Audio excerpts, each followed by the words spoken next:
Um, yeah, welcome everyone. Um, so good to be together for our last Zoom session. Wild to think that it's been almost 18 months since this journey began. And Shauna and I are really excited about this evening session and excited about how this will lead into continued work and collaboration at the summit together. So yeah, maybe Pam, would you mind opening us in prayer as we get started? Sure.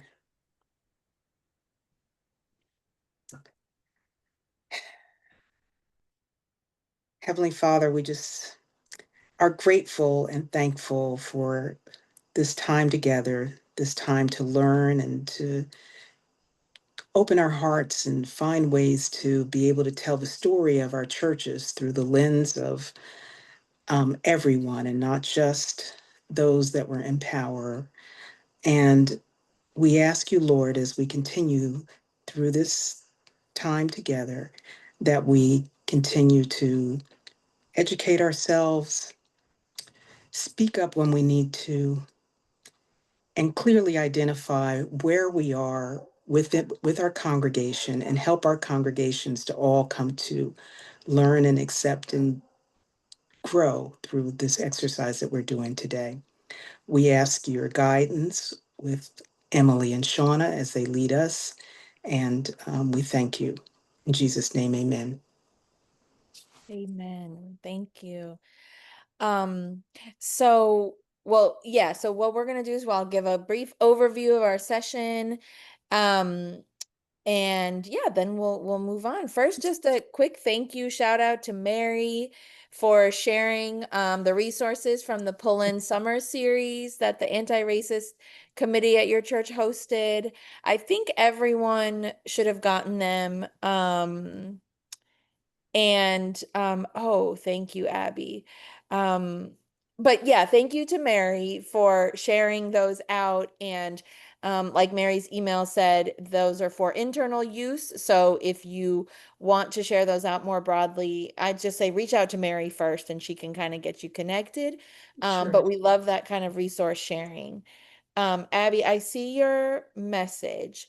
I did see that person join when I first logged on, and I was like, who is that?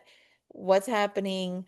And so I removed that person. So are they trying again? Because I don't see. Okay. Well, just keep me posted in the chat. Okay. Um, So yeah, we're gonna do a quick check-in. Shauna's gonna lead us in a quick check-in exercise. We're gonna do a summit check-in, and then we're gonna move into kind of the final sort of content of this Zoom session, talking about the future and how do we kind of activate our vision for the future, continuing on what we talked about in September. Um, yeah, Shauna? Yes, and I'll need the share Oh, permission. yes, yes, yes. Good evening, everyone. Evening. We just thought instead of our breakout groups and sharing today, we'll do a different kind of share.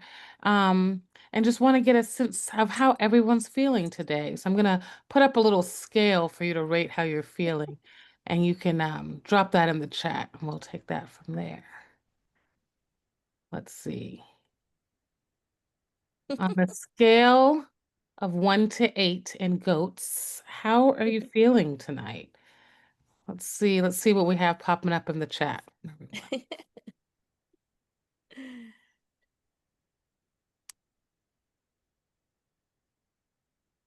Mm.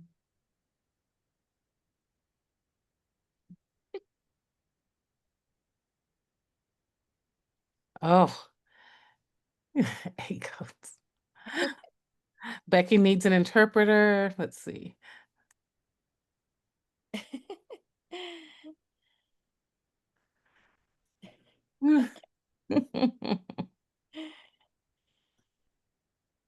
Love it. I never knew goats were so expressive. No. I'm really fascinated. So a couple of you chose three. I'm really curious to hear like the interpretation of three and how you're feeling three today, because he's got a great face going on.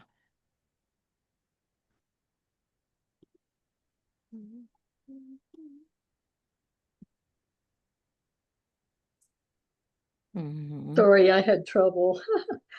Just technical difficulties. Here I go.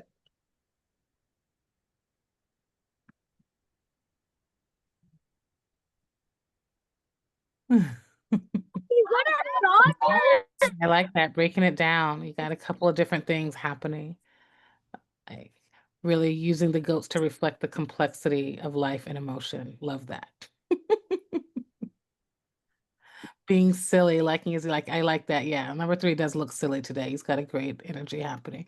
A couple of you are number seven. Number seven's got kind of this interesting look. He almost looks like he's been disturbed in the middle of dinner. I don't know. What is our interpretation of number seven?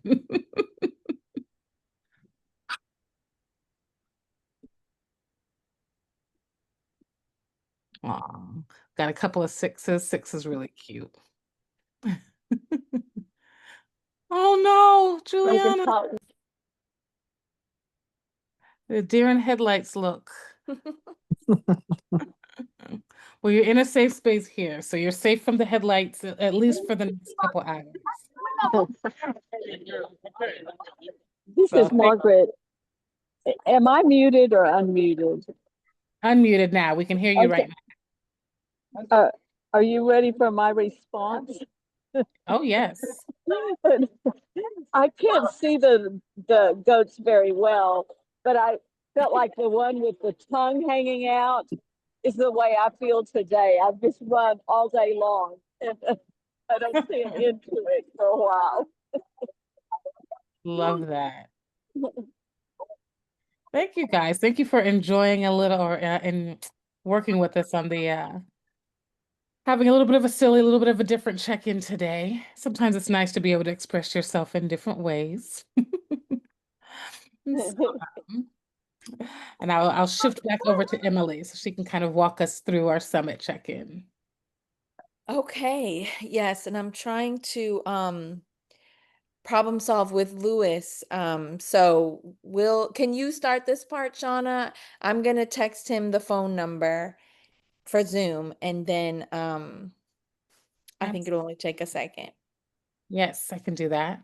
So we just wanted to do kind of a quick review. This is our last chance to chat with you all until we get to see you in person, which really cannot wait. And for all of you to meet each other in person. And so just wanted also a chance to kind of review a few things with you. Um, and give you a couple of heads up.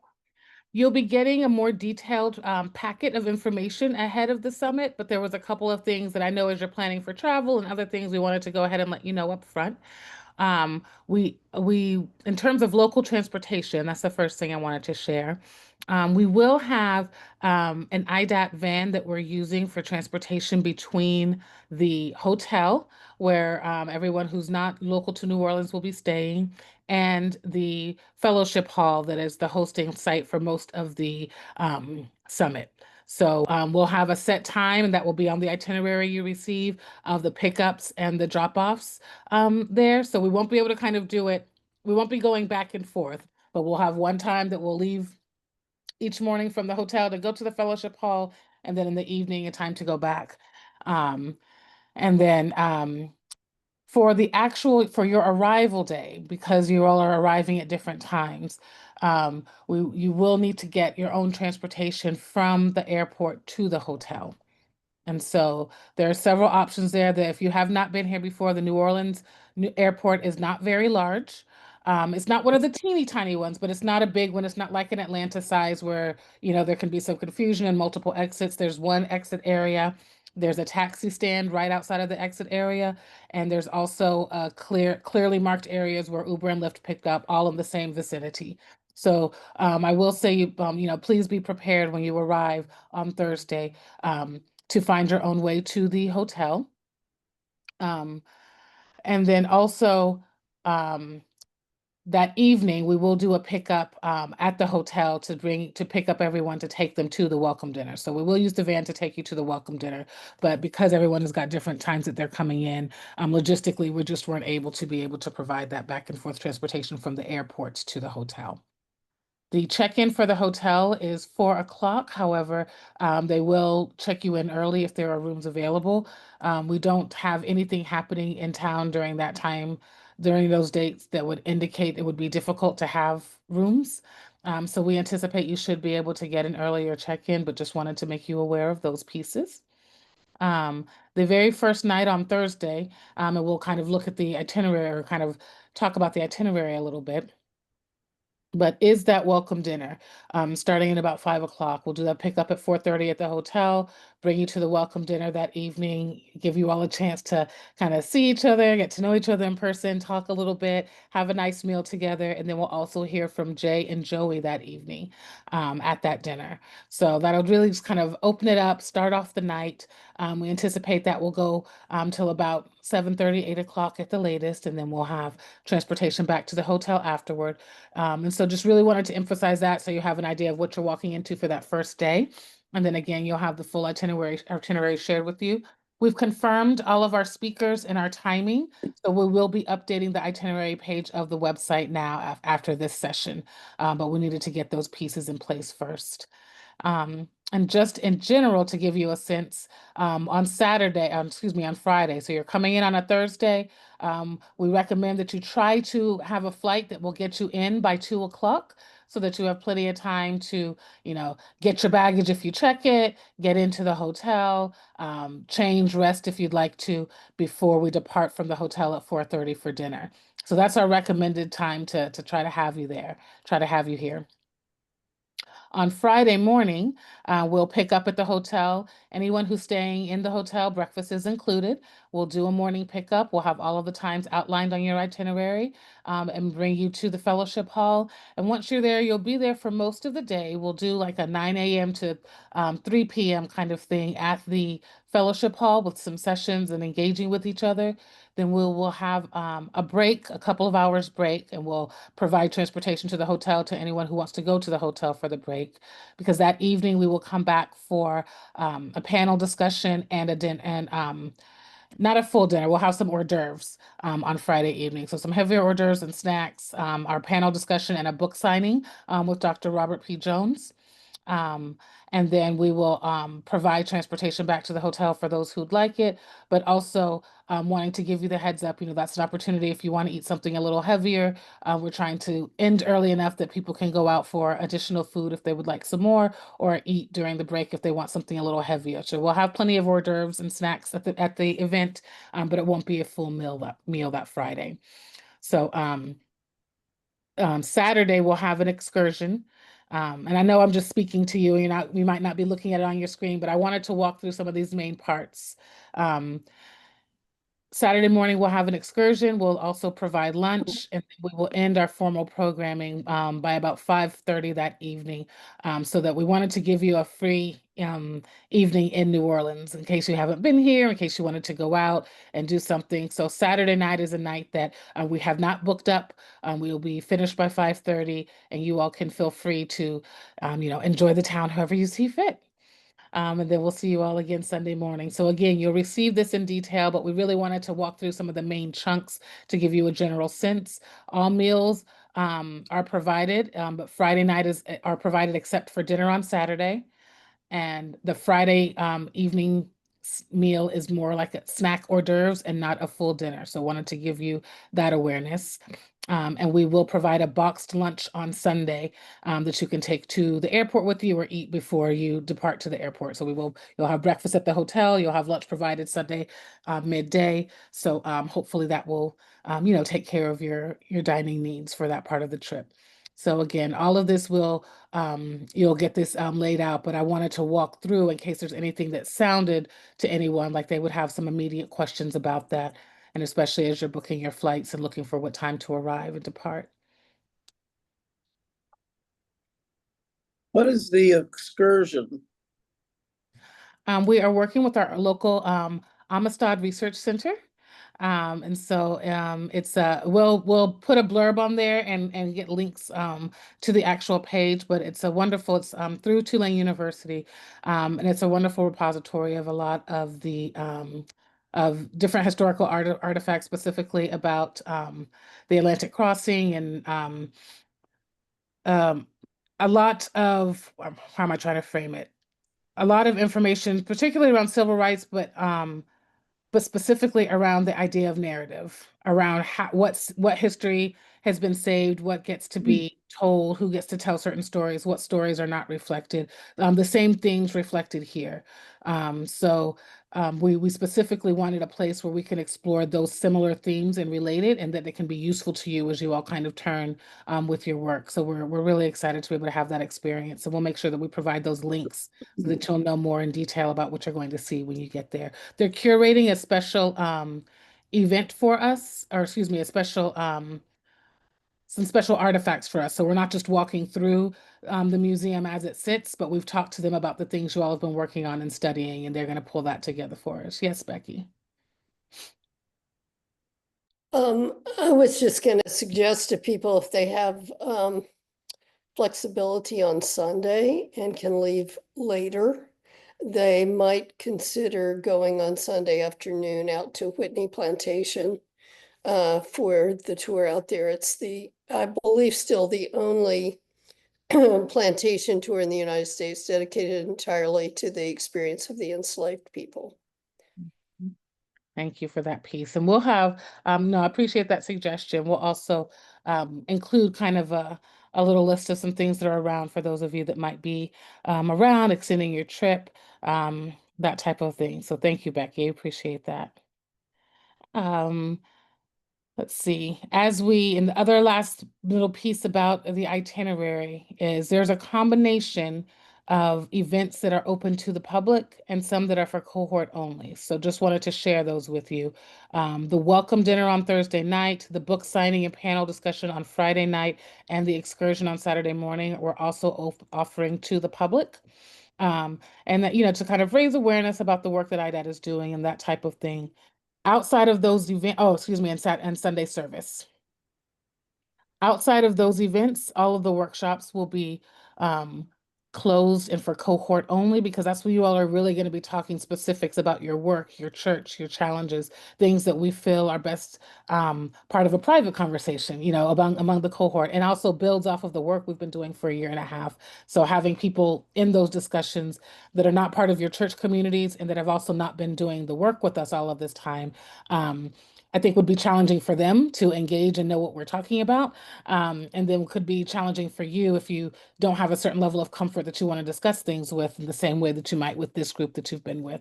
So we just wanted to share those. They'll be clearly marked on the itinerary, but basically all workshops, anything that's not a dinner or an excursion is for cohort only. So we just wanted to let you know that, that's kind of that situation. Travel details. We'll ask that as you all finalize your flight plans, if you wouldn't mind sharing them with us. We know we're not picking up, but we will be able to provide a van ride back to the airport on Sunday after the Sunday service. So we can kind of look and get a sense of when most people are leaving to arrange for that transportation. And then also just being aware, we think it's just for safety measure. It's just a good idea for people to kind of know where you are and where you're hoping to be. So that way, if we notice that something's running late or something's a little off, we can be aware and we can hopefully help to troubleshoot if necessary. So as you all finalize those plans, if you wouldn't mind sharing your travel schedule, then we will make sure to just kind of be aware of what's going on so we can be of the best assistance. And the last two pieces here, and actually I'll, Emily, I see that I'm going to shift over to you, Emily. Sure, And that way yes, so you Lewis won't is be with tired us. of hearing my Yes. voice. Yes. Thank you, Shauna. So yeah, the last two pieces, the hotel block is reserved up until this Monday, the 13th. So if you are traveling from out of town and you have not yet reserved a room, please do so. I will include that information in the follow-up email to this session. But yeah, it gets you a discounted rate. There are rooms set aside. So we do want to make sure, and again, we'll be providing transportation from that hotel to and from that hotel. So definitely make that reservation if possible. And the last thing on here, oh, group chat. So we know everyone loves a good group chat. So we will be creating a group chat for the cohort. So I don't know yet if it'll be WhatsApp or another app, but just be on the lookout for that. And we're doing that because we know that we're going to be having, especially at the summit, we're going to be having, daily communication. Hey, the van is outside, or we're going to be leaving soon, or anything like that, that we're not all going to be sitting at our computers or able to email. It's just going to be easier to do that. And then also it's a way to communicate with one another throughout the cohort. So just keep an eye out for that group chat that we'll be setting up. Yeah. And we do want to just open the floor for questions about the summit, about, preparing for the summit, or what have you. If there's any questions, now would be a great time.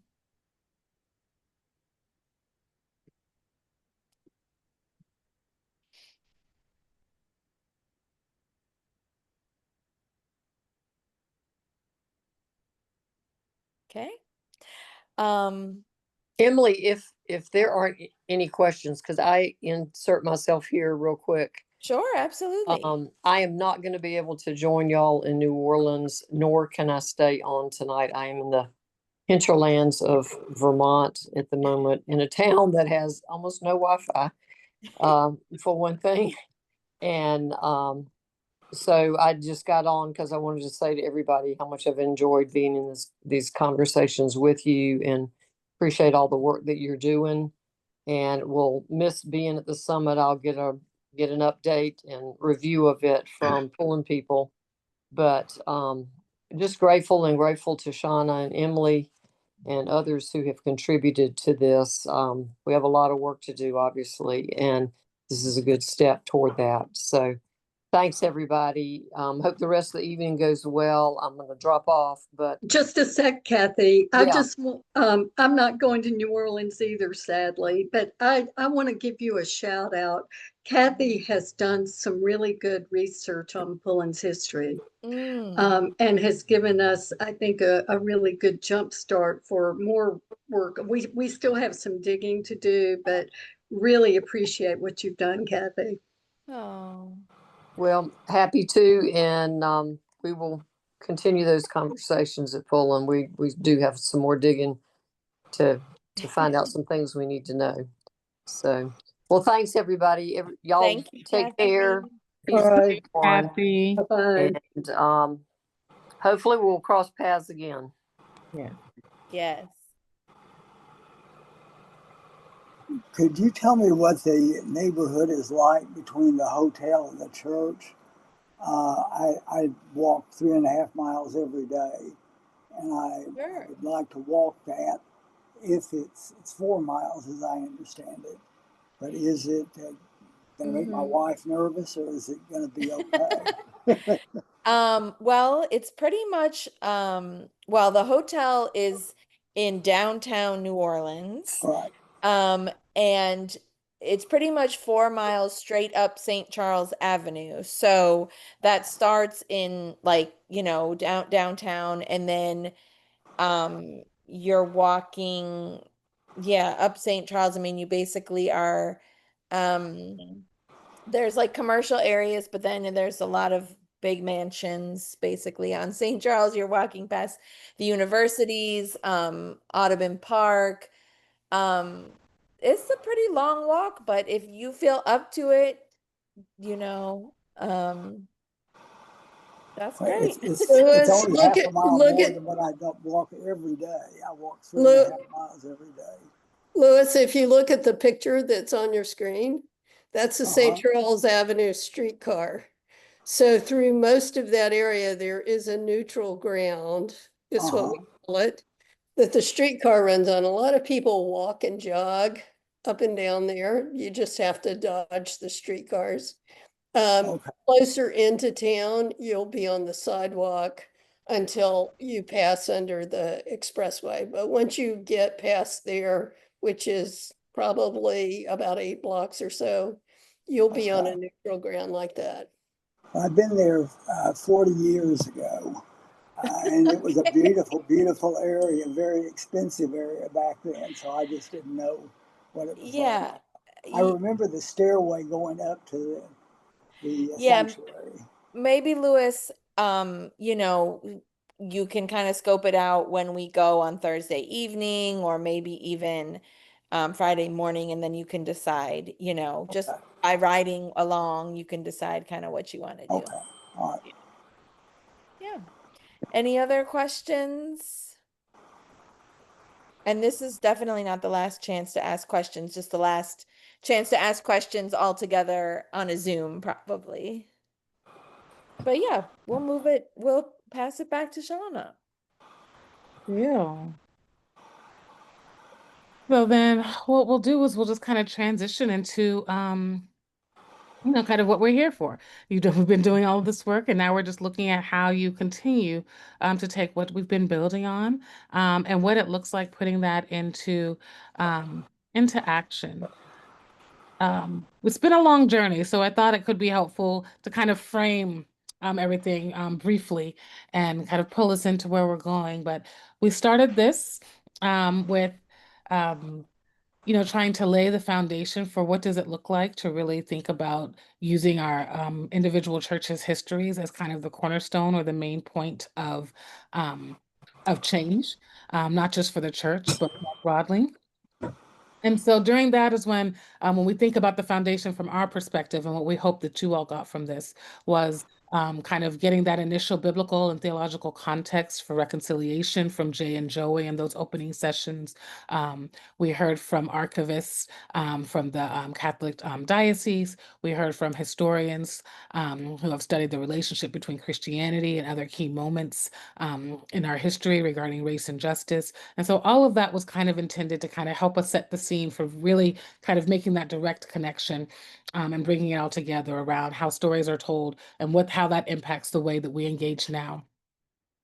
Um, and then that next phase was more about bringing in the congregation. And so for us, that was when you all started to take these and lead your meetings at your churches, start your activities, start talking about the timeline, doing your June events, but really when you all received us so graciously and introduced us to your church families, let them know about the work we were doing.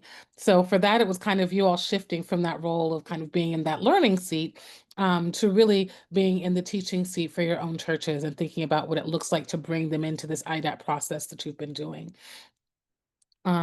So from there, that next little component that we would say was really key for this journey was starting to think about the priorities and the opportunities for your own church as you started to think about, what projects would you want to do, what different initiatives would you want to get engaged in. We've had land acknowledgements and polls and all kinds of discussion, book readings, discussions about really interesting things that you all can do. And again, this is acknowledging that we know your churches have all been doing this work in different ways already. And so when we say doing this, we're not specifically talking about being engaged in equity work, but specifically around the IDAT experience and kind of the framing we've been using and kind of bringing that into your larger body of work. And so what we're hoping to do and what the goal is with the summit is now building off of those three, the initial foundation and introducing your congregation and bringing them into the work, identifying your identities, opportunities, and priorities, into now thinking about what does it look like to really have a shared vision? And what does it look like to benefit from the relationships and shared experiences that you've been able to build through this program? And some of the things that you may have talked about in groups that you may have, kind of noticed are the same or similar between your churches, all of the different things that can come from being a community. What does it look like for us to now really foster this IDAT community as something that is supportive to your work as churches and as individuals in this space? And that's what the summit is really about. Um, It's pulling all of this individual work together and saying, how do we help one another so that it really has the impact that we want it to have? So, oops, wrong way. So for that, we see two key elements for the change that we're talking about. Your individual church stories, which we see is kind of the driver of this. Because in our broader vision, the idea is that if one church at a time starts to feel empowered, connected, comfortable with really centering all of the truth, the nice truth, the uglier truth, in the way that stories are told. And if more and more churches are doing that, then overall, that broader narrative will start to shift and start to include more truth. And so those individual stories in this context, as we start thinking about building them, tonight we're going to think about really just putting on paper the projects and activities you've already decided you really want to focus on, either for the rest of this year going into next year. And you've already been talking about that. So this is about just really kind of getting pen to paper and making sure we start building that record for you to be able to use it. And also thinking about the other work in your churches, across teams, across ministries, that relates to this type of work. When we visited each of your sites, you know, that came up in all of the conversations. You all have been doing this, and this department is doing this, and this ministry is doing this, and the youth are doing this, and all of this type of work is happening. But for most of you, you weren't in a situation yet where you've necessarily brought that all under one umbrella, because it may have been under different leaders, different ministers, different reasons why you might not have looked at it in a category as a single lens. And so as we think about how we tell the story of the work that you're doing, we also want to pull together all of the work that might have been done in different spaces or led by different people that might not always get talked about together, but that can really show all of the energy and effort that you all have been putting into this. So that's something that we'll do tonight, is in our first breakout group, is we'll really be thinking about getting that down and starting that documentation. And then the second half of the session will really be shifting into this idea of a shared story. Because in addition to hearing about some of the specific differences between each of your churches and communities and the way this work needs to be done because of your different contexts, overall, these sessions, we also had a lot of opportunities to see some overlap, some things that were similar, and some things that by knowing and working together, it could be helpful to have kind of a shared and common approach, tools, objectives, that type of thing. So we're going to start with this piece here. Let me see if I can copy. Whoops. I was going to try to copy the link and drop it in the chat for you. That did not go well. I can do that. Okay, thank you. Yeah. So we're about to send you into your breakout groups by church. And we're going to ask for you to spend, we have 20 minutes set aside for this. Ask you to answer, there's two questions on there, and they're the ones that we just talked about, talking about what you have planned for 2025 or in 2026. There's no expectation that you have something else planned for 2025, but just in case you did, we have that space there. And then the second question is thinking about work that has already been done by your church that you feel relates to all of this, and just kind of starting that documentation to note, you know, who did that, who led that work in the church, when was that? And the goal of this is just to kind of bring it all together as kind of the base of your individual church story. So Emily's dropped a link in the, Emily has dropped a link down in the chat, and I am going to put you in the, I'm going to get your, what are they called? Breakout rooms. So you can go in there. And there we go. I'm going to open the rooms and have you choose your room. They've been named for your churches.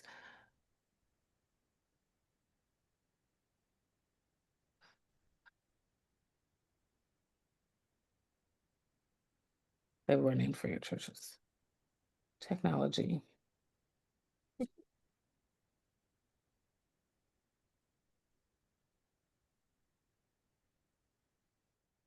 Okay, there we go. Does everyone have the opportunity to go into a room? It should pop up on your screen.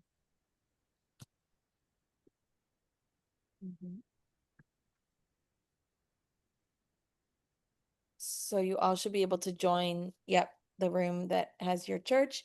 And we want you to spend time with this document for your church, answering the question, you'll see there's a format that's on the sheet. Shauna, I'm not getting a pop-up to leave. I'll move you over. Okay, thank you. Same. Same for me. I'm not getting a pop. I am not as well. I think all of You all see the breakout, a little like 4 corners down at the bottom? Now I see. Yeah, try that. It might not have popped up. I think you might have to Oh, squares. No, I don't have that I either. see. I've got it now. Oh, I see. Okay. St. Charles Center for Faith. Okay, what, Yeah, what see I've it done too. with these documents. Mine is for I St. printed Charles. Oh, out. I'm sorry. Oh, do you want to break that one? Yeah, mine is for St. Charles. Well, I'm not Oh, sure is if that? you're talking to me. You oh, okay. Okay. Might have to move some.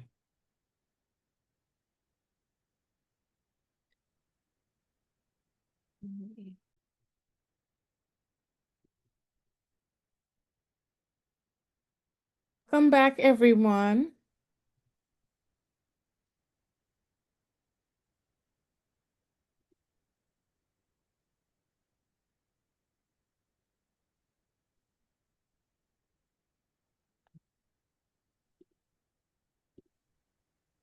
Hey, Shauna.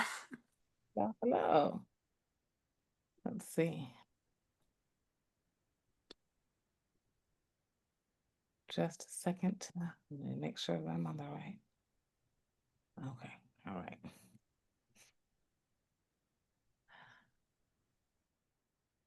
All right. So I think we'll go ahead and get started. I'm going to change out and switch from the earpiece. There we go. So thank you all for taking that time in that first breakout group. So what we're doing, we're gathering these up, the facilitators that we'll have that will help you create the work plans for the coming year. We'll share with them your notes from tonight's session so that you're not starting with a blank page, but there's dedicated time at the summit for you all to be able to really sit down and think about what makes sense timing this out, to have the benefit of strategists who are also leaders in the faith space to kind of work that through and look at some timing for you so you can leave with a concrete plan.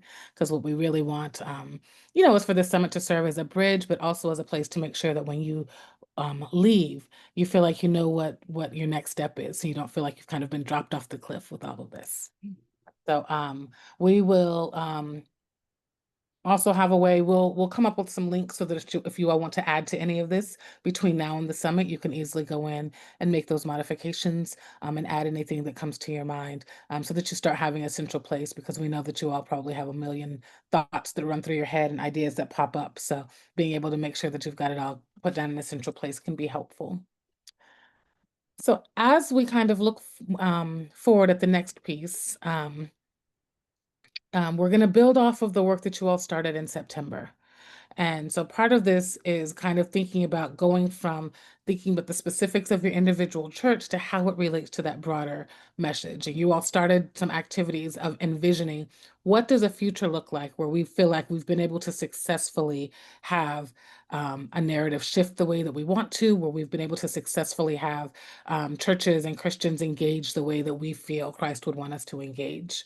And so what we've done, and let me share the screen here, and pulled together most of what you all shared in September. It's not every single one. Some were kind of similar, and so we grabbed some to maybe represent a broader idea. But what we wanted to do was start off with just kind of looking at what you all have already started to share as your vision for what it might look like. What are some indicators? These were the things that you all thought about. If an alien were to come down and we've been successful, what would they see? If a PhD researcher were to go through our artifacts, what would they notice? These were the questions that you all were asking.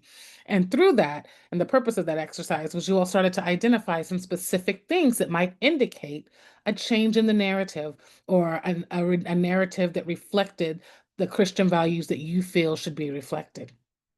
So we're pulling those down and we have them here. Are you all able to read them? Okay. No, you're not able to read those. Let's see. And I'm trying to see the best way. When I double clicked, it got bigger and I can read it now. Okay, good. Yeah, I want to take a moment of silence to just give some time for you to actually kind of just look at some of the things that you all have come up with already, and also let that inspire you, because in a few minutes, I would like you to kind of share, if kind of thinking about these, what are some other things that when you think about a vision for the future that you would like to see in your churches and broadly, what that specifically looks like, so we can add to this list. So, we're going to start another little timer for 2 minutes to just take some time individually and look, and then we'll share out.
And so here, I think we just want to open up the floor to either, if something came up for you reading these that you just like to share or add on to one that you see, or other ideas you have for what would be in your vision. How would you describe something in your vision for what you would like to see?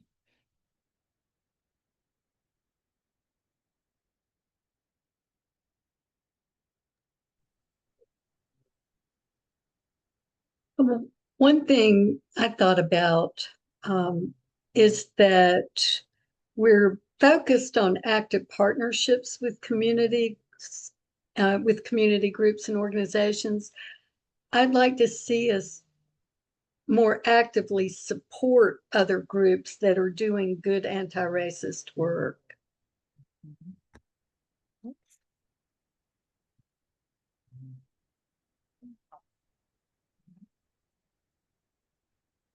Are you gonna, there we go. Thank you for that. Supporting groups doing anti-racist work. Go ahead, Becky. Yeah, I've been doing some work with and this is me, not the team as a whole, with a group that is focused on trying to raise monetary reparations from historically white churches in New Orleans for people in New Orleans who've been impacted by our history. And it's become increasingly clear to me that congregations have an opportunity as kind of a minimal step to be sure that whatever monies they have invested are invested in a way that is socially and racially responsible. And there's a whole array of information that people like me need to learn in order for us to do that effectively. But basically investing our congregational resources where they are invested in things that reverse, if you will, structural racism in our economy. Thank you for that. Who else had anything come up or some thoughts around what else could indicate or be part of a new vision?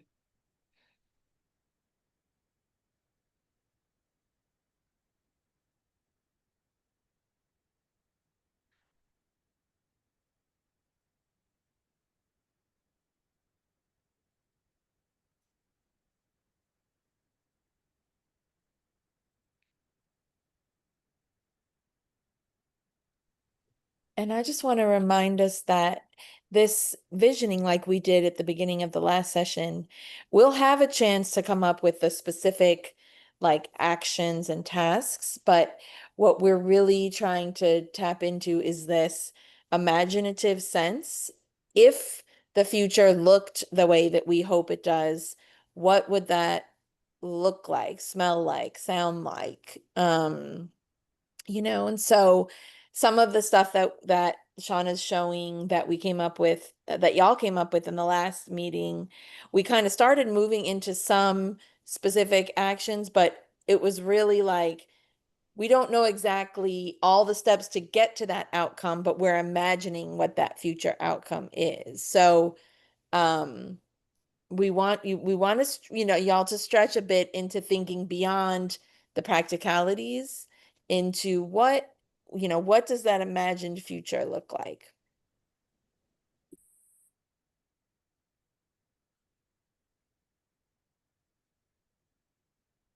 As you look at this list, is there anything you think is missing? I see some specific mention around narrative, see several mention around um, racial and ethnic diversity in different areas being represented, imagery, plaques, leadership. Are any elements missing that are not represented here?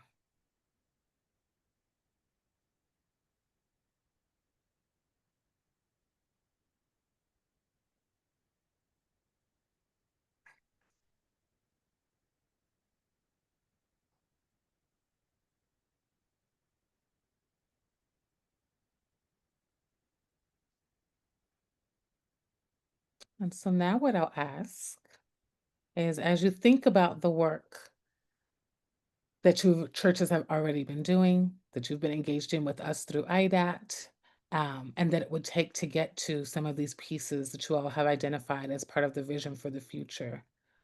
Why is it important to do that work? If you were to put into words the importance of this work, why it's worth the time, the effort, the energy, the money, everything that goes into doing this, how would you explain to someone why it's important? Why do you do this?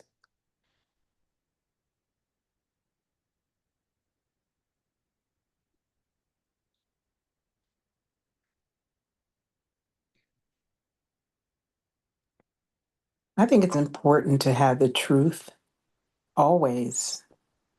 And in church, we're trying to, we teach about supernatural truths and the Spirit of God. Um, and we need to know the truth of our community in order to be better Christians. And that's probably not a good way of putting it. I don't know if it's better Christians, but in order to live out Christ's,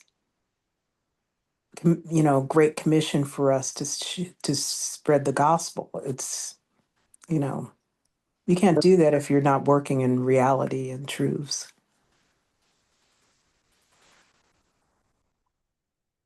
And for wholeness and healing, Yes. we as white people can't be fully human, fully whole without embracing, the truth of our history and, acknowledging the fullness of our brothers and sisters. So it goes back to the, I'm not free if you're not free. Our lives are linked together, and I can't be fully human if I'm not acknowledging your humanity. So it's a journey of transformation and healing.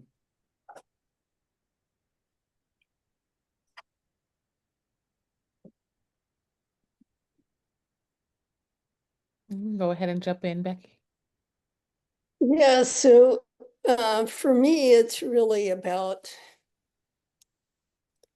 understanding that the past that was deeply unjust, particularly to Black people, but other people of color as well, is a past that has left a legacy that all of us live in today.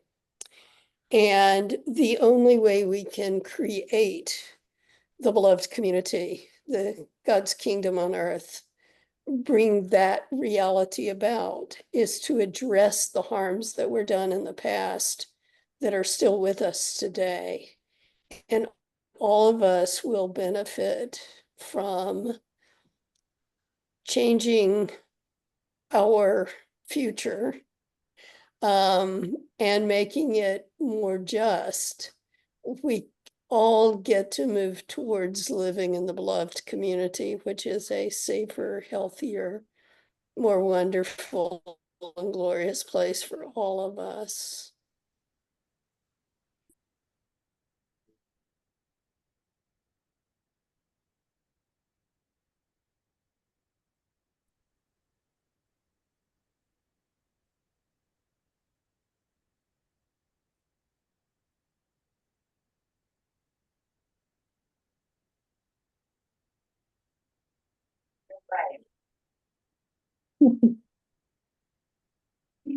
Church is also one of the first places where children learn morality, and it's important in that education that they know the truth of the history of our country. Yes. They should be learning it here.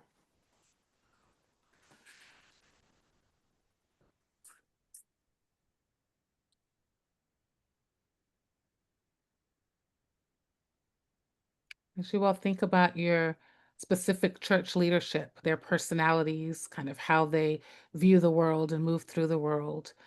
If you were to go to them and ask for resources to do something and they were to ask you, well, why? What would you say? If you imagine a specific minister or leader in front of you right now, what would you say to that particular person?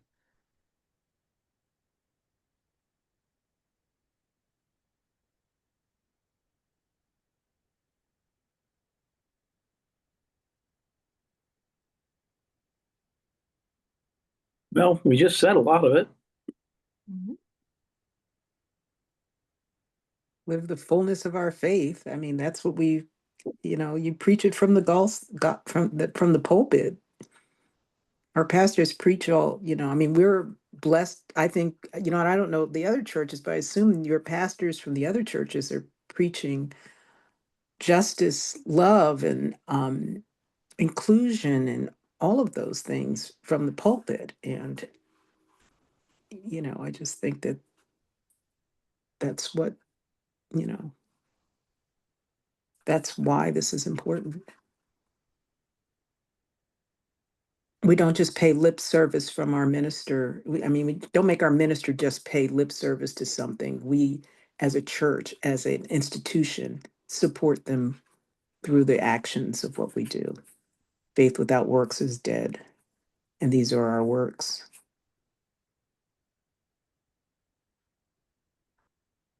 Yeah, I agree strongly with that. And I would say anti-racism is central to how our community views the Gospels and central to our work as a church focused on social justice, consistent with Jesus and his teachings.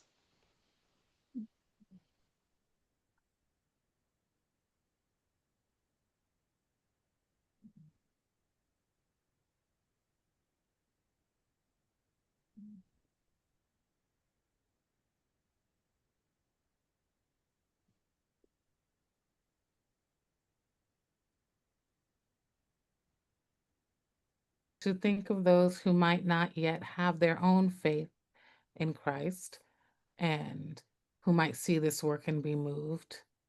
Are there any whys related to that group um, around, being able to share and teach to those who don't yet know? And I'm not digging for answers. I have no idea. I'm just throwing things out there. Yeah, if you care about the obscene disparities we have in this country in wealth and health and so many sectors, these things are rooted in racism, and these disparities will not be addressed until we address the root cause.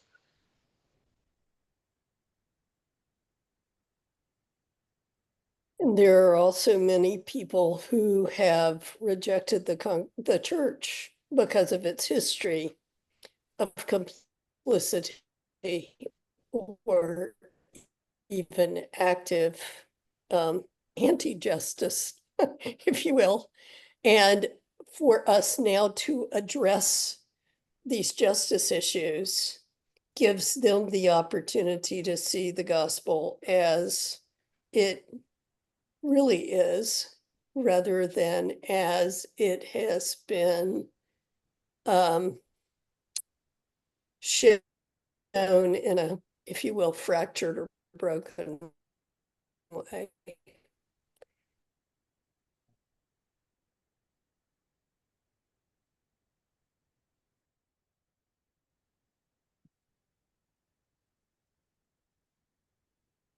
And I'll pose one last framing. What might happen if this work is not done? If we just throw up our hands and say it's too hard, what do we risk? Our grandchildren have to deal with the continued broken world.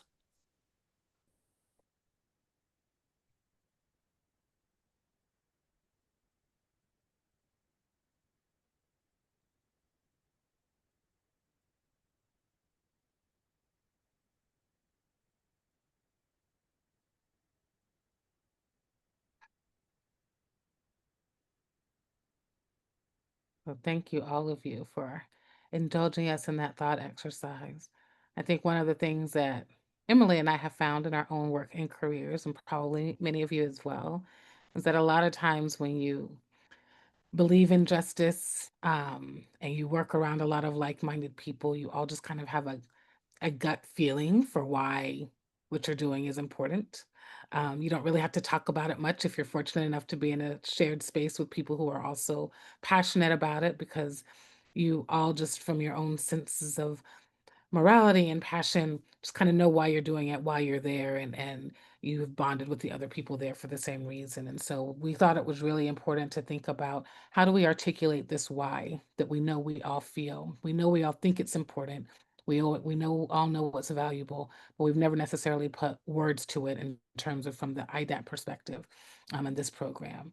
And so how do we want to think about putting that into words? So this is the start of that, and we thank you all for doing that exercise with us, and we'll use this in terms of kind of continuing to build a shared vision and shared work moving forward, and kind of defining and helping with spreading the word about the work that we're all doing. So with that, we will move to our final breakout of the night. And what we're going to do with that is, well, oh, I skipped to the wrong folder. That's why. And this one is really simple. This is us starting to think about the specifics of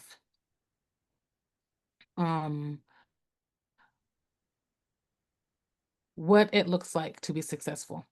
And so we'd like to start you out in your groups again. We're going to drop down the folder again. You'll also, again, find a sheet with the common question. But the idea of this is in your church specifically to think about what does success look like to you? And then we'll come back and share those out because, you know, in a space like this, we imagine that there's going to be some things that are very specific and unique to each church, but we imagine there are also going to be some things that are shared successes. And so we think being able to kind of see that and talk about that in a group is really valuable. So we're going to open up the breakout rooms again. And should be breakout room symbol should appear at the bottom for you to choose your room. But if you have any problem, let us know and we'll make sure that you get to the right place.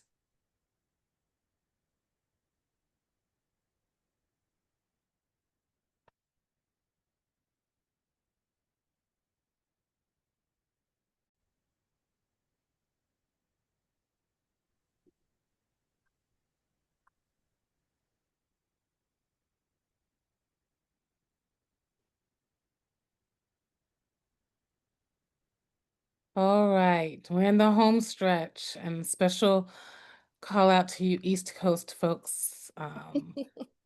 It's 7:45 here, so 7:45 there. I cannot even imagine. And just thank you all. We know that it is asking a lot at the end of your very long day.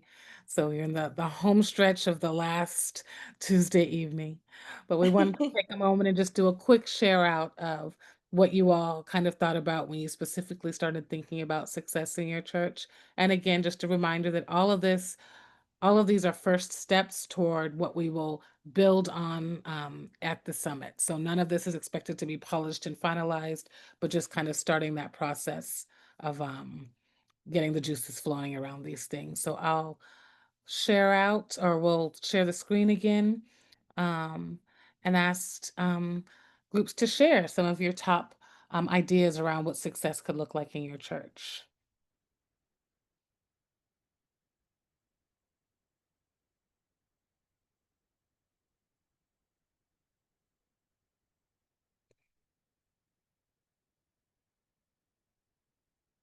We'll start in reverse alphabetical order. So would Wilshire like to share?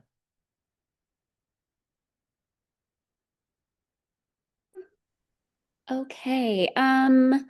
So we said, I was actually trying to finish our thought, that success looks like everyone feeling welcome at Wilshire. We know that Wilshire may not be the right fit for everyone, but that everyone feels fully welcome. Mhm. And then what else did we say? I was thinking about many do, but our members really understanding and being able to articulate the underlying systemic issues at play in our missions and advocacy work.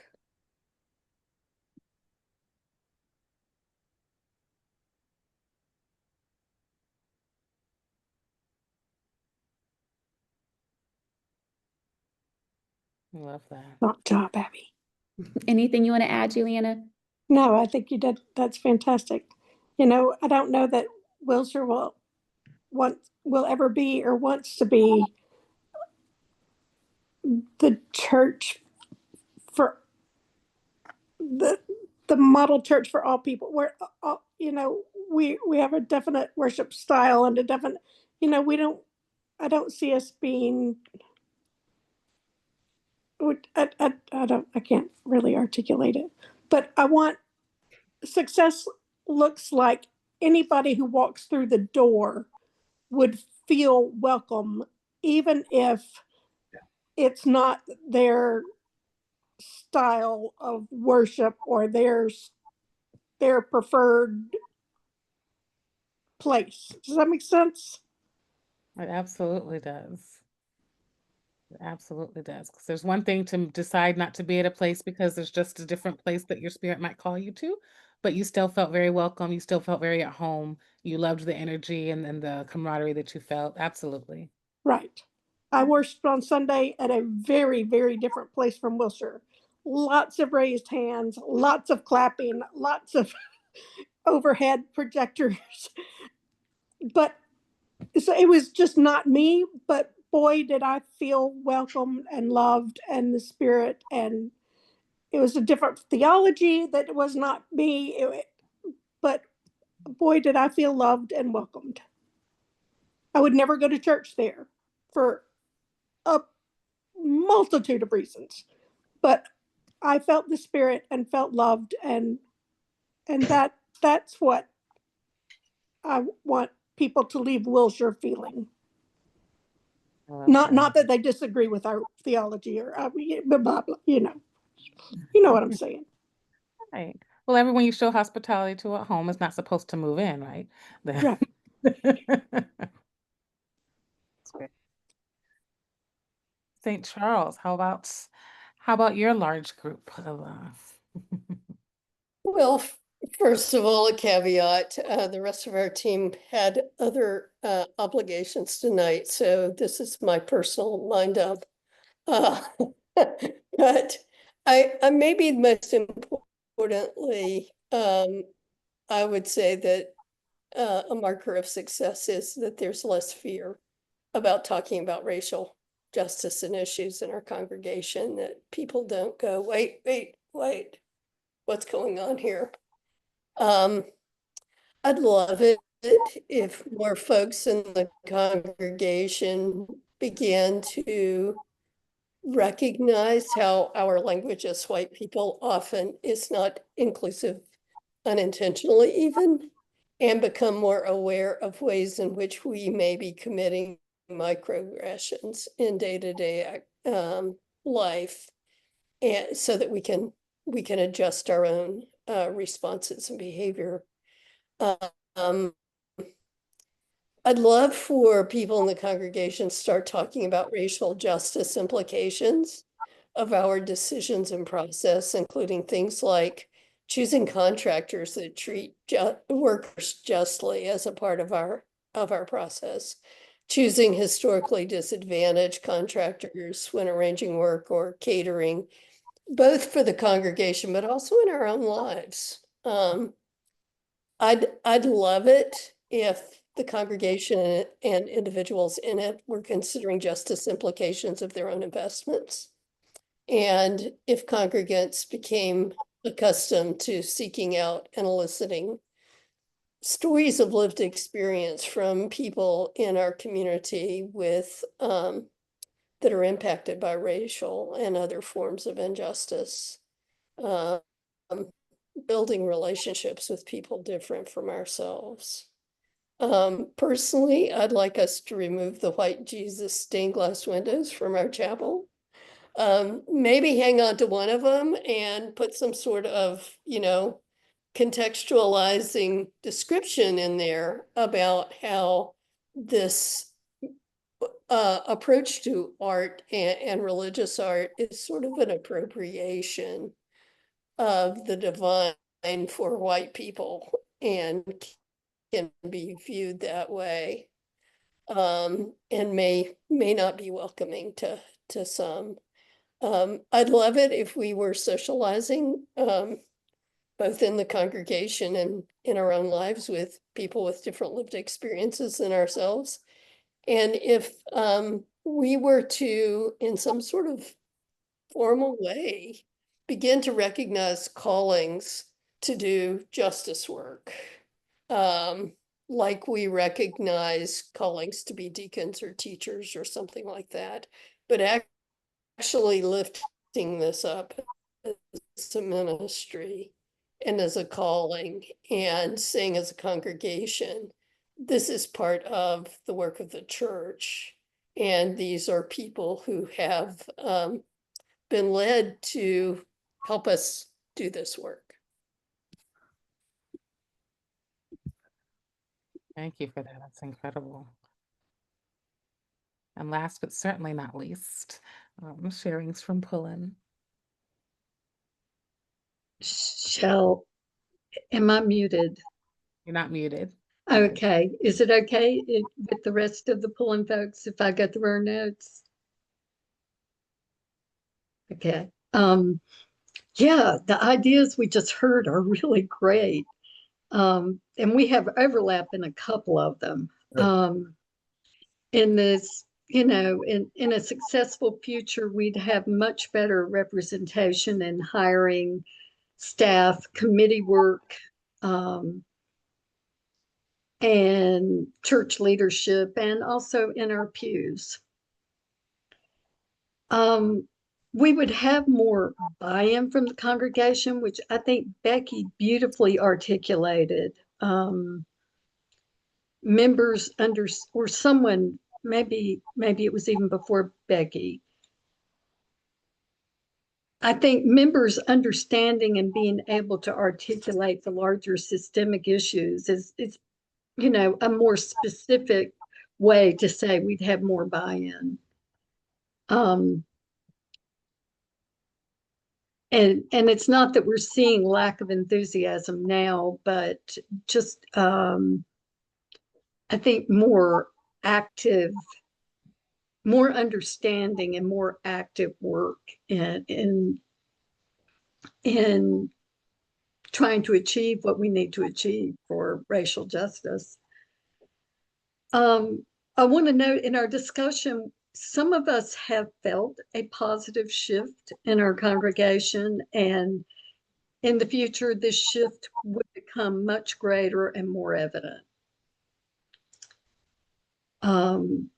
We would see more support for external groups who are doing strong anti-racist work in the community. And a key one that I think has kind of been articulated already too is we would have more honesty in our discussions of race and inequities in our congregation. And someone noted that they're seeing more of that, and we would see much more of it in the future. Does that capture it, pulling people? Yes, yeah, that's good. Thank you. Mary, can you say Thank that you, last Mary. part again about more honesty? Yeah, I think someone else already articulated this in a way, but more honesty in our discussions of race and inequities in the congregation. And I would say our own personal biases too.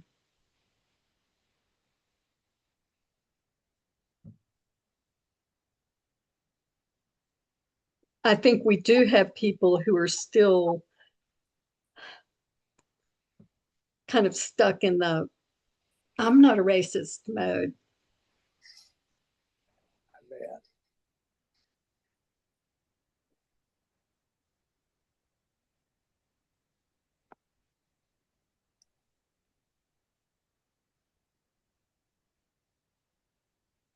Thank you all for that. We've gotten down some great notes. We'll be pulling them together. We'll be sharing with you.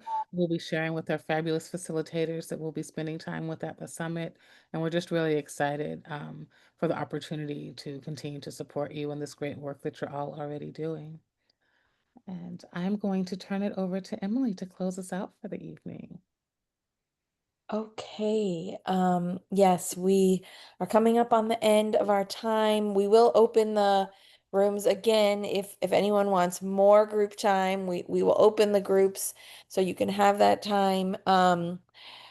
We will send out reminders about the summit in the wrap-up email. And if you have any questions, between now and the summit, please reach out. Feel free.